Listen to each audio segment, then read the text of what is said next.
The number on the board was 847. I read it in under a second, said it out loud. Before the therapist finished raising her pen, she wrote something in her notebook, the kind of small note that means you've passed something, cleared a threshold. Moved one box from the left column to the right. Good, she said. Again. This was the work of the room I lived in for 11 months. A cognitive rehabilitation unit at Walter Reed. Pale walls, adjustable lighting. A whiteboard they used to measure what the IED had taken and what it had left behind. What? It had taken my balance for 6 months, my short-term recall for 8. The ability to drive a car until March of 2021. What it had left behind. My ability to read numbers. My ability to count. The part of my brain that had spent 22 years tracking 40 truck convoys across Kandahar province had survived intact. Cole didn't know that. That morning, a Tuesday in October 2020, the light, the particular gray of Maryland in late fall, the therapist handed me a printed bank statement as part of what she called applied numeracy. Real documents, real numbers. The idea was that functional reading required context, not just digits on a board. I read the account balance in under a second. $2,847. I read it again. Set the paper flat on the table with both hands. The way you set down something fragile. I had $214,000 when the ambulance left Kandahar. The therapist was writing in her notebook. She hadn't looked up yet. I didn't say anything. I folded the statement along its original crease, handed it back, and asked her to move to the next exercise. That night, from my recovery room, I submitted a request for my complete account history. 11 years of statements. Every transaction. Every date. Every transfer.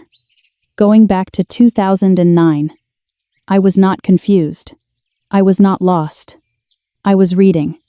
My name is Eleanor Voss. People who served with me call me Nell. I'm 42 years old. And I live in a 2-bedroom apartment in Fayetteville, North Carolina. The kind of apartment that comes furnished and doesn't ask too many questions, which suited me fine when I moved in. I served in the United States Army for 22 years. Staff Sergeant First Class, Combat Logistics. I spent most of that time moving things from one place to another under conditions that didn't allow for error. Fuel, ammunition, medical supplies, food. If a convoy was late, people waited. If a convoy was wrong, people died. I was not late. I was not wrong. My final deployment was Kandahar, 2019. On the 1st of March 2020, our vehicle struck a pressure plate IED on a road I had driven 40 times before. 3 soldiers were injured. I was one of them.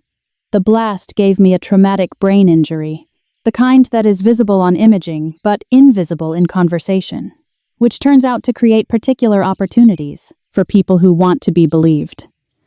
I was transported to Landstuhl, then Walter Reed.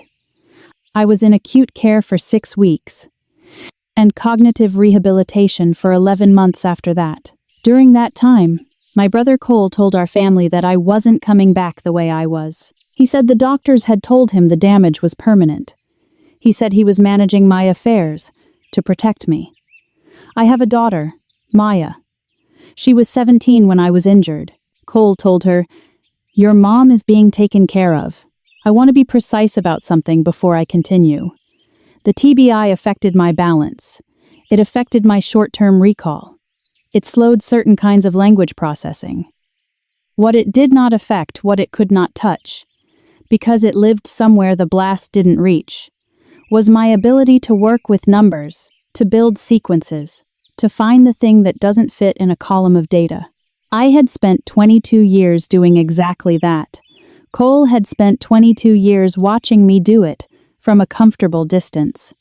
That was his first mistake. Cole is 4 years older than me. When I joined the Army at 22, he was already working as an accountant in Harrisburg, Pennsylvania, where we grew up. He had a wife, a house, a practice. He had the kind of life that looks stable from the outside and runs entirely on other people's assumption. that stability is the same thing as trustworthiness. We were not close. We were not estranged. We were the kind of siblings who exist in the same family, the way two objects exist on the same shelf. Proximate, occasionally in contact. Never quite the same shape. When our mother died in 2018, she left me the family house. I sold it. I deposited the proceeds into my savings, alongside 22 years of combat pay, hazardous duty allowances, and the accumulated savings of a woman who lived on base, ate on base, and had no particular use for money while deployed. By January 2020, I had $214,000 in two accounts, a VA disability account, and a combat savings account I'd held since 2007. 2 months later, I was in a hospital in Germany, and Cole was on a phone with our family, explaining that things were serious. He wasn't wrong about that, but he was describing a version of serious that required my permanent diminishment to stay true. The power of attorney document arrived at my bedside on the 3rd of March 2020. I was 2 days out of acute care. Cole presented it through a video call, brief, warm, efficient. He said it was standard family procedure for situations like this. He said it would let him keep the lights on, while I couldn't manage things myself. He had already filled in the form. All I needed to do was sign. I signed. I was 2 days out of acute care, and I signed a document because my older brother held it up to a screen and told me it was standard. The POA had been drafted by a family attorney named Briggs, a man Cole had used for years, who had known our mother, and who had prepared documents for her estate. He drafted the form. He did not call me directly. He did not verify my medical status with Walter Reed. He did not confirm that an incapacity determination had been made before the document was executed for financial purposes. His failure to do so was noted in Pamela's memo. He was not charged, but he was named. The doctor's formal certificate of incapacity was dated March 24th. The document required by Pennsylvania law to activate power of attorney for financial purposes 3 weeks later. Cole used the POA as if it had been activated the day I signed it.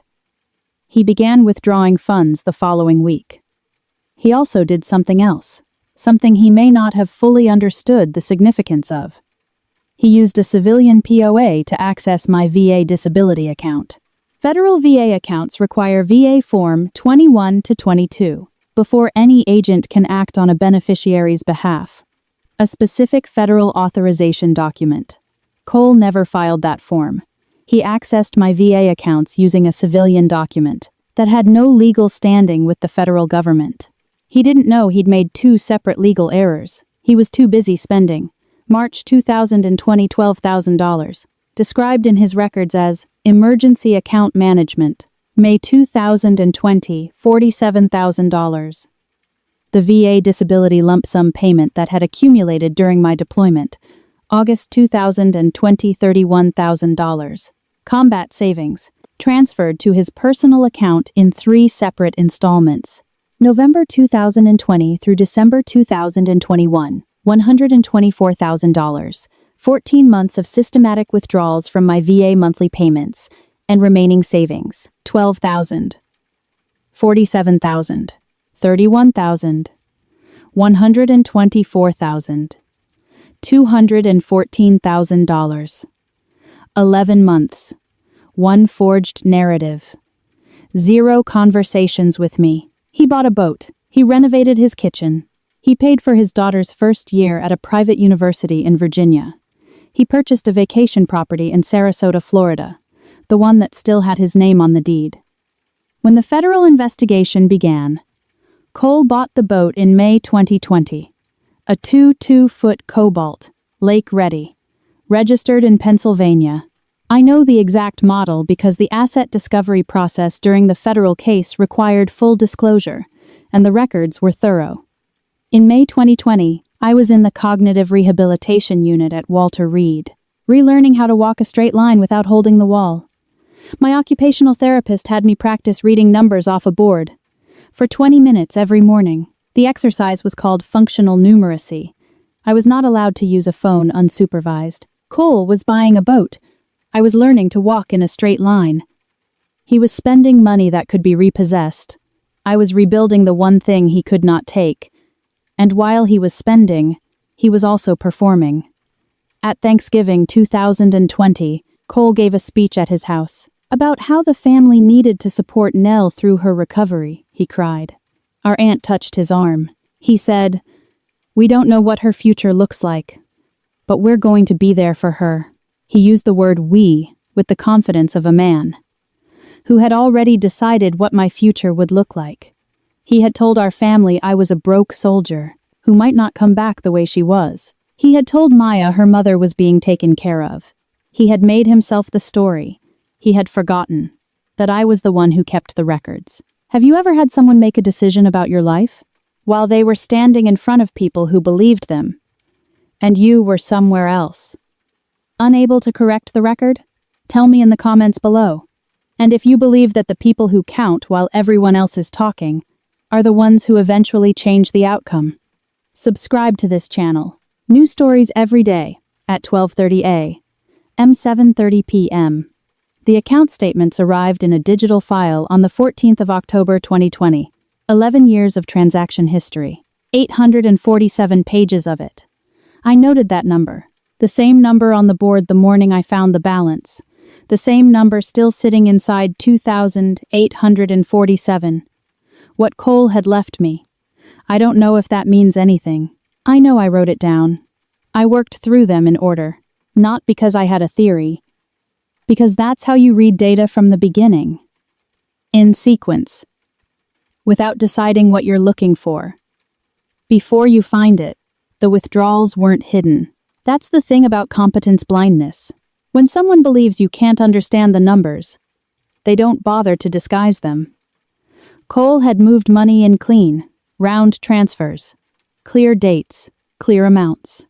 His name on the receiving end of every one. He hadn't tried to hide anything, because he didn't think I could find it.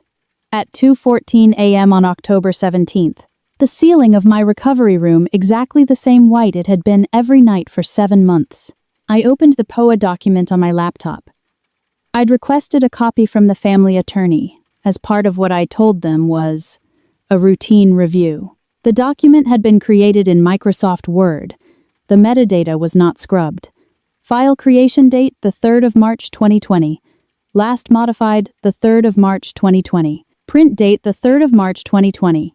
I opened the second document. The certificate of incapacity from my neurologist at Walter Reed. Document date, the 24th of March 2020. I opened a fresh legal pad, wrote 2 numbers at the top. March 3rd, March 24th. 21 days? The POA had been signed 21 days. Before I was formally declared incapacitated.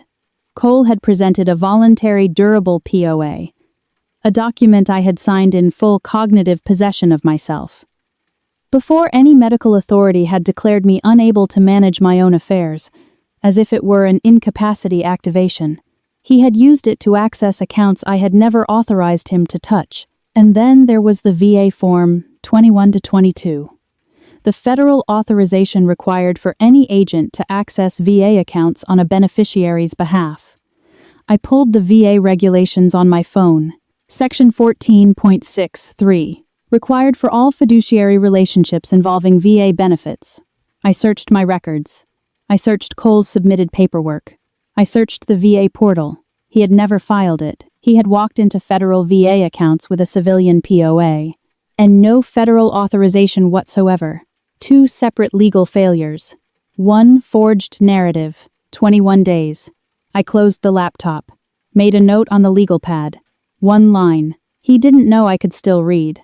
Then I opened the laptop again and started building the file.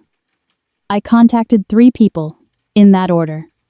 First, a veteran service organization attorney named Pamela Rhodes, whom I found through the DAV Disabled American Veterans. She specialized in VA benefits fraud and elder financial exploitation. I told her what I had. She told me to bring everything. Second, a forensic document analyst in Alexandria, Virginia, who ran metadata verification as part of her practice. Her report on the POA document took 4 days. It confirmed what I had found, and added 3 additional timestamps from the document's revision history, showing the file had been opened by Cole's IP address 4 times, in the 48 hours before it was presented to me. Third, my neurologist at Walter Reed. I asked him to document, in writing, my cognitive status on the 3rd of March 2020. His letter stated that on that date, I was medically alert, responsive, and capable of understanding documents presented to me, but that no formal incapacity evaluation had been conducted, and no certificate of incapacity had been issued. The formal evaluation came 3 weeks later. This was the architecture of Cole's error. He needed me to be incapacitated for the POA to serve the function he was using it for, but I hadn't been declared incapacitated when I signed it, which meant he had taken a voluntary POA one I'd signed in full capacity, and used it to drain accounts, as if a legal incapacity activation had occurred. No activation had occurred. Everything he took after March 3rd, under that document, was unauthorized. Pamela used the phrase wire fraud on our second call. She used it carefully, the way lawyers use words that have specific legal weight, not as a flourish, but as a fact. She said Nell. He used federal wire transfers to move money from federally protected accounts, using a document that had no legal authority to access those accounts. This is not a civil matter. This is a federal crime. She said it the way you say something you have said before, to people who needed to hear it, flat, without performance, giving me the full weight of the information without dressing it in drama. I wrote it on the legal pad. Federal crime, not a family disagreement. Maya came home that weekend from Fayetteville Tech with a bag of laundry and a question about financial aid forms. She spread the forms across my kitchen table while I made pasta, the only thing I cook reliably since the injury, and read through them with a yellow highlighter, asking me what each line meant. I explained them one at a time. We ate. She showed me a video on her phone of something that made her laugh. I laughed with her, though I couldn't follow the context. We did the dishes together, passing plates back and forth the way we have done since she was 9 years old. She fell asleep on the couch before 9. The binder was in the second bedroom with the door closed. I had not told her it existed. I would not tell her until Christmas Eve, in the car, when there was nothing left to do but drive.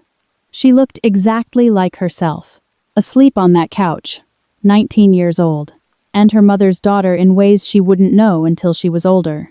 I turned off the kitchen light. I went back to the second bedroom and kept working. The binder grew to 89 pages, pages 1 through 22. 11 years of bank statements, annotated in red ink, every withdrawal circled, total on the final page, $214,000. Pages 23 through 34 POA document with metadata timestamps, Cole's IP address. 4 access events in 48 hours. Pages 35 through 41 certificate of incapacity. Dated March 24th. Next to it, POA date. March 3rd. A hand-drawn bracket connecting them. 21 days. Written in the margin. Pages 42 through 55 Cole's withdrawal records. Dates, amounts, receiving accounts. Pages 56 through 67 VA, Form 21 to 22. Requirements documentation. Cole's submitted paperwork, no Form 21 to 22 found. Pages 68 through 78. Forensic metadata report. Certified. Pages 79 through 89 attorney memo. Federal statute cited. Wire fraud. VA Benefits Protection Act. I set it on my kitchen scale the night before Christmas.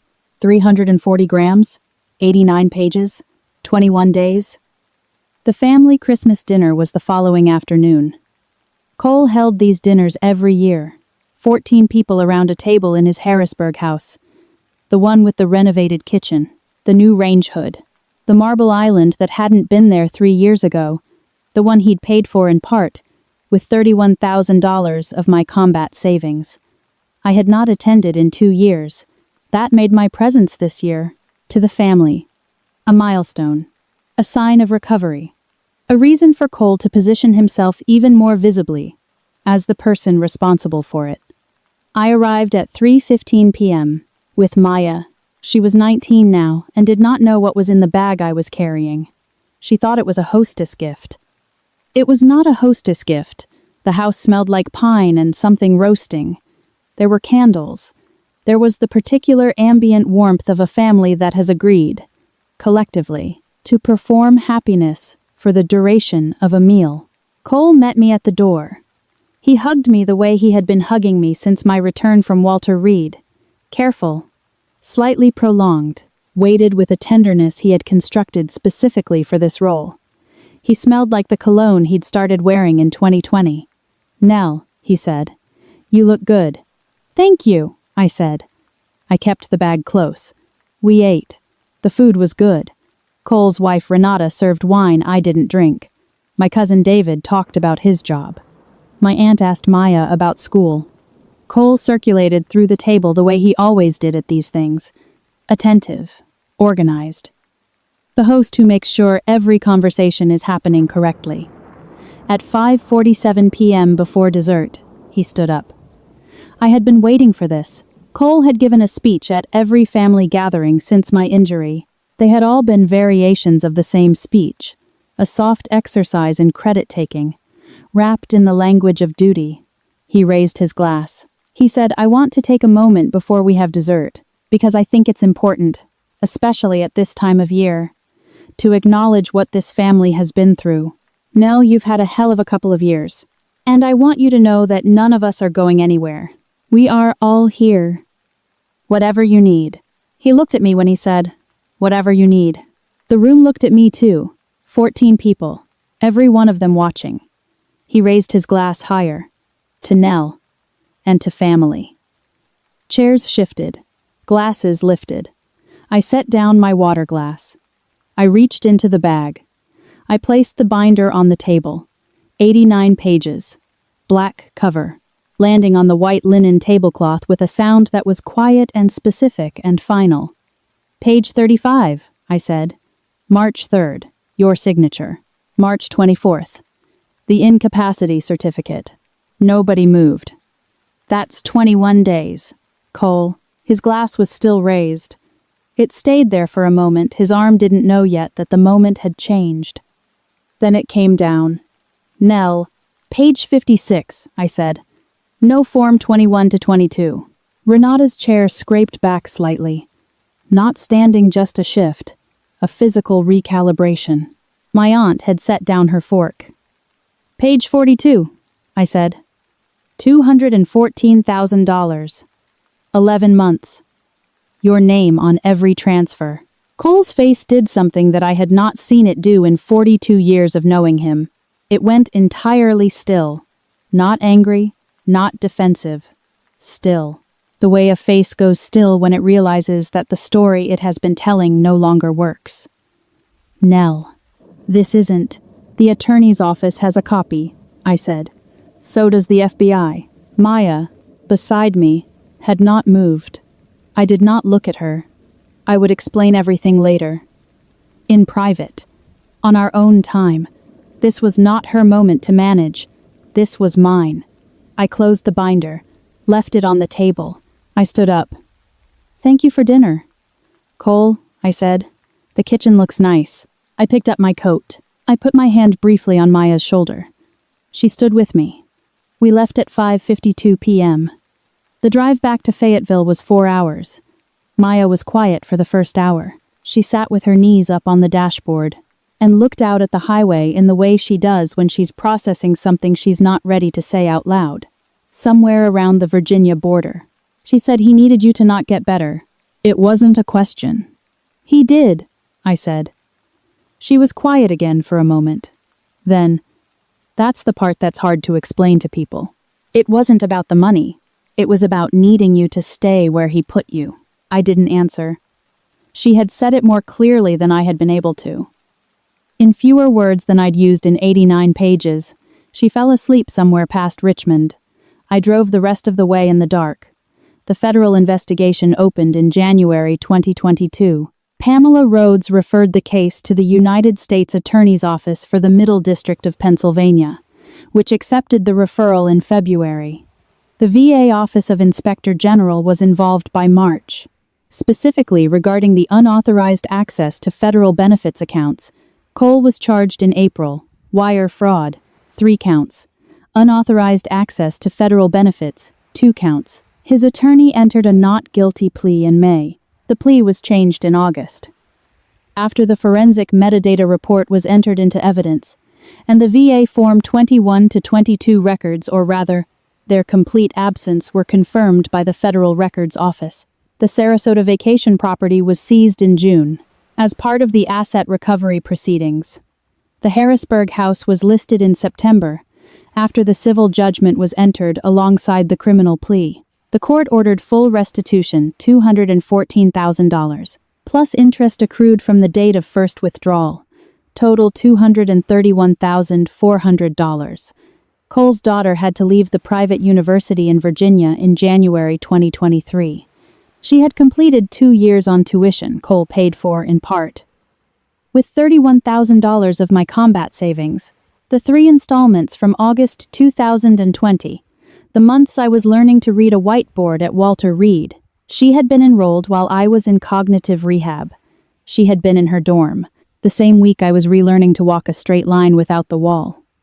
The boat was repossessed in October. Maya enrolled in a 4-year biochemistry program that same January. Her choice entirely. I did not suggest the school or the subject. I signed the cosign form she put in front of me, and I read every line before I did. I opened a trust account for Maya in November. The opening deposit was $12,000, the exact amount Cole had taken in March 2020. The week I woke up in Germany, the math, as it always does, corrected itself. The binder is with the U.S. Attorney's Office now.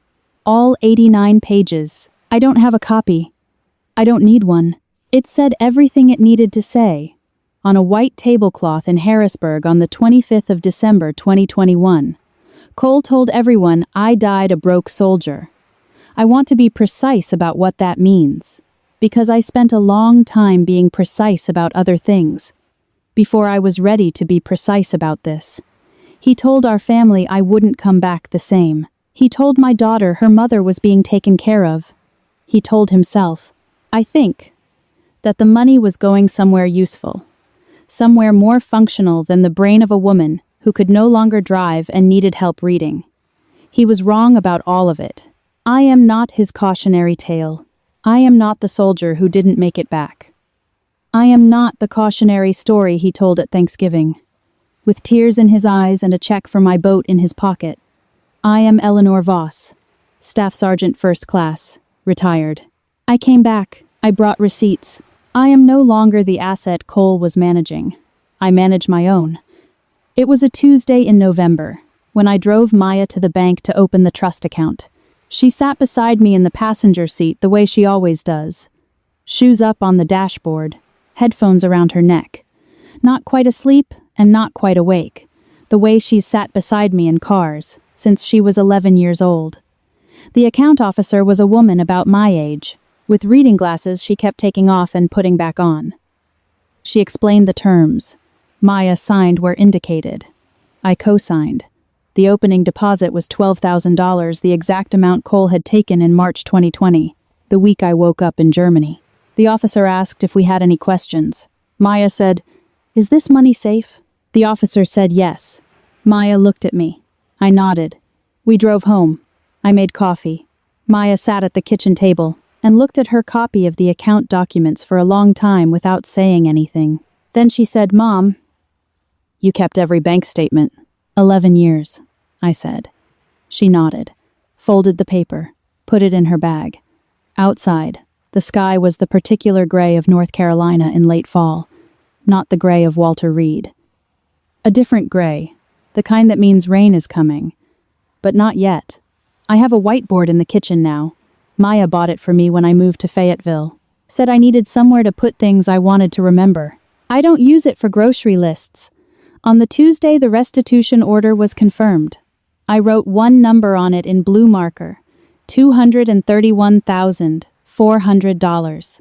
I stepped back. I read it in under a second. The number on the board had changed. Everything else about how I read it was exactly the same.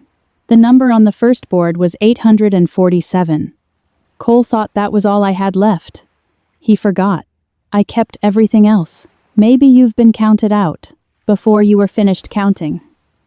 Maybe someone looked at your situation, at your injury, your diagnosis, your exhaustion, your grief, the year that broke something in you, and decided that you were no longer a reliable narrator of your own life. Maybe they made decisions on your behalf. Maybe they called it protection. Maybe they called it family. Maybe they cried when they said it, and everyone in the room believed them. Maybe you let them believe it because you were tired, or because you trusted them, or because fighting would have cost more than you had left at the time. I understand that. I signed a document 2 days out of acute care because my brother held it up to a screen and told me it was standard. I did not have the energy to read it carefully. I did not have the words, at that moment, for what I was afraid of. I signed it, and I went to sleep. What I want to say to you, what I want to say clearly, without softening it, is this. Being temporarily unable to fight is not the same as being permanently defeated. Cole's mistake was simple. He confused the pace of my recovery with the limits of my capability. He saw someone who couldn't drive, who needed a whiteboard to practice reading, who slept 11 hours a night and still woke up confused about what day it was, and he decided that person could no longer understand a bank statement. He was wrong. Not eventually wrong. Wrong from the beginning. The part of me that reads numbers had never been touched. It was there the entire time, waiting, while the rest of me caught up. Here is what I have come to understand about the people who make themselves the caretakers of those they consider diminished. They need you to stay diminished. Your recovery is a threat to their story. Every time you read a sentence clearly, every time you drive without assistance, every time you look at a balance sheet and understand what it means, you are disproving the premise on which they built their authority. Cole needed me broken, not because he hated me, because without a broken Nell, there was no role for Cole to play. This is not unusual. I've spoken with other veterans since the case closed, men and women who came home from service, with injuries that made them briefly, visibly, vulnerable. And what they describe is the same. A family member who moved quickly into that window, who positioned themselves as the responsible one, who did not wait to see how much would recover. They didn't wait, because they needed to move before you could. If you are in a recovery of any kind from illness, from injury, from the kind of exhaustion that makes you temporarily unable to audit your own life, I am asking you to hold on to this. The window, when you cannot fight, is not infinite. It only feels that way, from inside it. And if someone is managing your finances while you recover, you are allowed to ask for statements. You are allowed to request documentation. You are allowed to say, "Show me the numbers." You are allowed to be told the truth even when you are still healing, because your right to the truth is not contingent on your health. You are also allowed to keep your own records. 11 years of bank statements in a folder on a hard drive cost nothing. They are boring. They are exactly the kind of thing that seems unnecessary until the one moment when they are the only thing standing between what someone took and what you can prove. Keep the records, even when keeping them feels like distrust, even when keeping them feels like pessimism. Keep them the way you would keep anything that belongs to you, quietly, methodically, without announcing it. Cole thought I came home from Kandahar diminished. He thought the blast had taken the part of me that could hold him accountable. He forgot who I was before I deployed. He forgot that I spent 22 years tracking 40 truck convoys across hostile terrain, that I built supply chains in the dark, that I had been reading numbers under pressure, since before he bought his first house. He forgot that the army doesn't promote people who lose track of things. She didn't get angry. She got 89 pages. And when those pages were ready, when the timestamps told the story, and the metadata confirmed it, and the missing federal form completed the case, she placed them on a white tablecloth in her brother's renovated kitchen, in front of 14 members of the family who had believed his version of events, and she said 6 words that required no further explanation. Page 35. 21 days. Your signature. Cole spent my funeral money. I wasn't finished yet. If this story meant something to you, I hope you'll share it with someone who may need this reminder today.